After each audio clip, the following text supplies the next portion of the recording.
Assalamualaikum warahmatullahi wabarakatuh.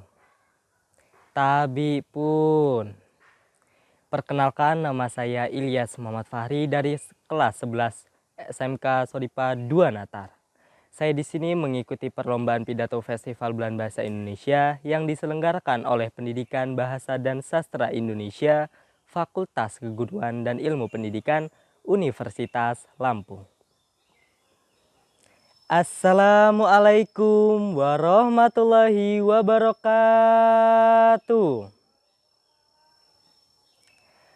Salam sejahtera bagi kita semua. Shalom, Om Swastiastu, Namo Buddhaya, salam kebajikan. Tabi pun. Yang terhormat Ketua Program Studi Pendidikan Bahasa dan Sastra Indonesia, Dr. Eka Sofia Agustina, MPD.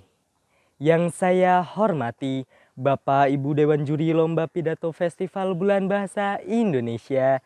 Yang saya hormati Panitia Lomba Pidato Festival Bulan Bahasa Indonesia serta teman-teman SMA SMK di Provinsi Lampung yang insya Allah menjadi generasi emas di masa yang akan datang.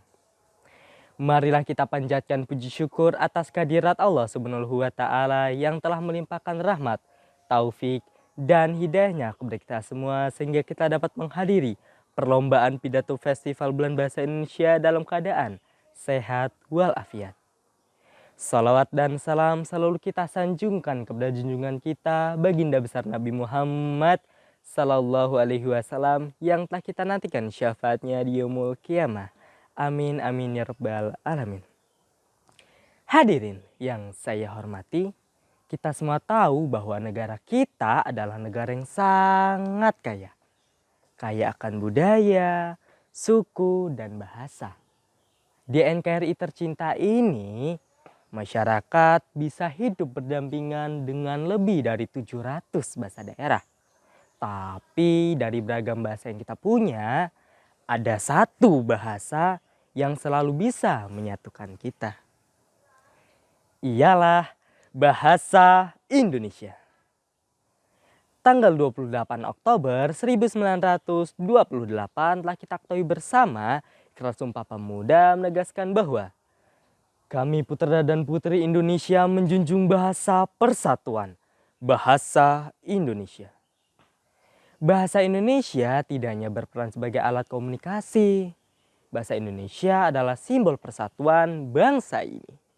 Peran bahasa Indonesia sangat penting untuk tetap hidup berdampingan di tengah keberagaman bahasa yang kita miliki. Relevan dengan hal tersebut, bahasa Indonesia tentu menjadi fondasi budaya dan identitas kita di tengah peliknya perselisihan antar golongan masyarakat saat ini. Sangat disayangkan, akhir-akhir ini telah terjadi fenomena yang sangat kompleks di sekitar kita ataupun di sosial media. Contohnya, bahasa Indonesia digunakan sebagai alat untuk menghujat, memfitnah, memprovokasi, atau bahkan memutus tali silaturahmi. Tentu hal tersebut sangat amat mengherankan. Bangsa sebesar ini hampir hancur karena perpecahan internal. Saya jadi teringat perkataan Bung Karno dulu. Perjuangan terberat bukanlah melawan bangsa asing, melainkan melawan bangsa sendiri.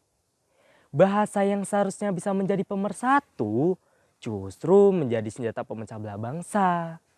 Jangan sampai masalah bangsa ini berlarut-larut dan berujung kehancuran. Paling tidak kita mulai dari hal yang paling dasar dulu. Dengan menggunakan bahasa yang santun, merangkul, dan mencerdaskan. Itu jauh lebih baik daripada kalimat kasar yang memicu kehancuran. Bahasa Indonesia adalah dasar bagi kita semua untuk membentuk generasi emas. Generasi yang tidak hanya unggul dalam ilmu pengetahuan, tapi juga memiliki kedewasaan secara emosional dan memiliki sikap sosial yang matang. Melalui bahasa, dunia dapat mengetahui budaya, adat istiadat, serta keberagaman yang kita miliki.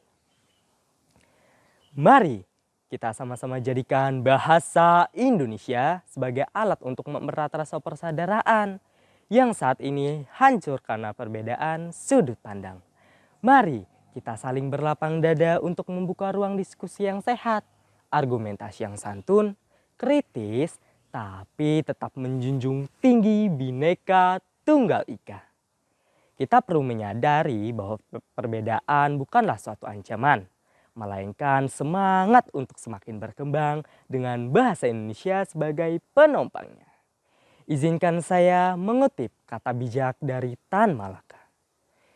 Idealisme adalah kemewahan terakhir yang hanya dimiliki oleh pemuda. Marilah sebagai generasi penerus bangsa, kita wujudkan idealisme yang kita miliki untuk kepentingan persatuan. Jadikan bahasa kita, bahasa Indonesia sebagai dasar untuk menyatukan pikiran, untuk memajukan NKRI, dan untuk membangun generasi emas yang siap membawa nama Indonesia menuju 2045 yang gemilang. Bahasa Indonesia, bahasaku, bahasamu, bahasa kita semua. Cintai bahasa Indonesia, kuasai bahasa asing, lestarikan bahasa daerah. Itu saja pidato yang bisa saya sampaikan, kurang dan lebihnya saya mohon maaf apabila ada salah kata yang terucap kepada Tuhan, saya mohon ampun. Saya akhiri, wabillahi taufiq wal hidayah, wassalamualaikum warahmatullahi wabarakatuh.